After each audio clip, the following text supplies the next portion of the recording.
পিতৃ নথকা ঘৰ এখনৰ ল'ৰা জ্ঞানদীপ। মাক আৰু ভনীয়েকৰ মুখলৈ চাই সি কৰি গৈছিল কষ্ট।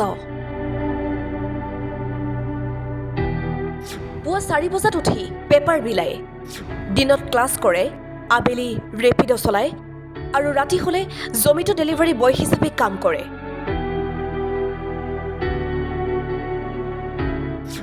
আপুনি মই ভবাতকৈ হয়তো বহু কঠিন এটা জীৱন বাছি লৈছিল জ্ঞানদীপে।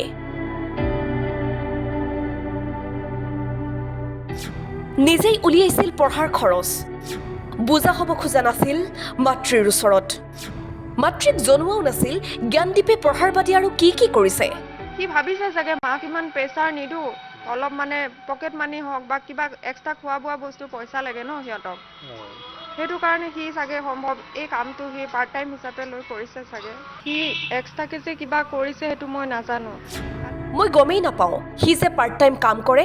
মইতো নাজানো ন জ্ঞানদীপে যে এক্সট্ৰাকে এনেকৈ প্ৰাইভেট কিবা জমেটো কিবা কাম কৰিছে। মই জানো কেমেৰা এটা আছে তাৰ, সি এডিটিঙৰ কাম কৰে, কিন্তু সি পাৰ্ট টাইম আমাক নজনাকৈ কি কৰিছে সেইটো আমি নাজানো। মোৰ ল'ৰাটোক কটনত পঢ়িবলৈ পঠিয়াইছোঁ। মোৰ ল'ৰাটোক পঢ়িব পঠিয়াইছোঁ খালি গুৱাহাটী কটন কলেজত। মোৰ ল'ৰাটোৰ কিবা হোৱা হ'লে কি হ'লহেঁতেন? মোৰ ঘৰত কোনো নাই, ছোৱালীজনী আৰু মই অকলে থাকোঁ। মোৰ ল'ৰাটোক এনেকৈ মাৰিছে, ল'ৰাটোৰ যদি কিবা এটা ঘটনা হ'লে মোৰ যাবলৈ মানুহ কোনো নাই। পিছত মোৰ দেউতা অসুখীয়া হৈ আছে, মোৰ ছোৱালীজনীয়ে মই অকলে থাকোঁ। মোৰ কাকো দোষাৰোপ কৰিবলগীয়া নাই। বহু কষ্ট কৰি সি পঢ়িছে। মোৰ চাকৰি হোৱা 4টা বছৰ হৈছেহে।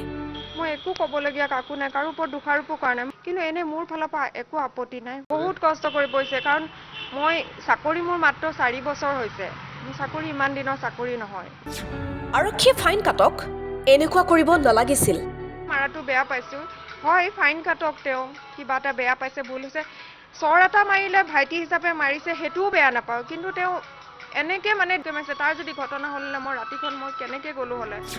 মোৰ ল'ৰাটোক ৰাইজে সমৰ্থন কৰক। মোৰ ইমানেই ক'বলগীয়া, মোৰ ল'ৰাটোক খালি যেনে তেনে অকণমান হ'লেও মানুহে ৰাইজে অকণ ছাপোৰ্ট কৰক, কিন্তু মানে শাস্তি নিদিয়ক। আৰু ইফালে ৰাজপথত আৰক্ষীৰ গুণ্ডাগিৰিক লৈ ৰাজ্যজুৰি অব্যাহত আছে প্ৰতিক্ৰিয়া। পাণবজাৰ থানাৰ OC ভাৰ্গৱ বৰবৰাক কঠোৰ শাস্তিৰ দাবী জনাইছে ৰাইজে। কেমেৰাত বন্দী হৈছিল ভাৰ্গৱ বৰবৰাৰ সেই বৰ্বৰতাৰ সমগ্ৰ দৃশ্য।